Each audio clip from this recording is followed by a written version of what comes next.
ઠંડા ઠંડા બેઠા તો દિવાળી બીજી ચમચમ છે. અલ્યા ભાઈ દિવાળીની તી વાત જ છોડો.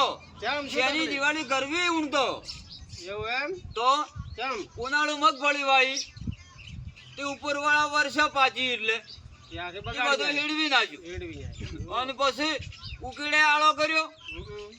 પછી નવી વાઈ હા. અસલ વાઈ નું ભર્યા વળી ઉપરવાળો વર્ષો એટલે તે વળીએ ના ઉજ્યું બરોબર છે દાદા. આખું ખેતર પડ્યું રહ્યું હમ. અને હવે વળી શિયાળુ સીઝન કરવી છે તો બધો મોઢા મેલવાય પૈસો જ નથી. વાત સાચી છે. બધું ફેલ જો એટલે પૈસા લાંબા જોથી. હા તો પછી તમે વાત કરી આ લુગડો જોવો આ દાઢી જોવો મૂછું જોવો પતરી નથી મળતી પતરી તો દિવાળી કરવા પૈસા તો હોય જ નહીં. અલ્યા રૂપિયો નહીં શું વાત કરો? કેમ કેમ હોય પણ વિચાર તો કરો વાત સાચી. બધી પેલું લાયેલું કોઈનું હલાણું નહીં હમ. ત્યાં જઈને ઉભા રહા વાત સાચી છે.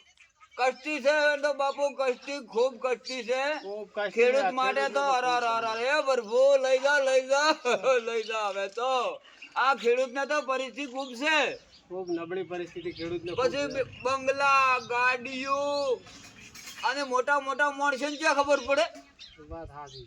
ગાડીએમ ભરી એસીમ ભરી એને શું ખબર હોય કે ખેડૂતની વેદના શું છે કેવી રીતે ભાઈ ખબર પડે વાત સાચી છે.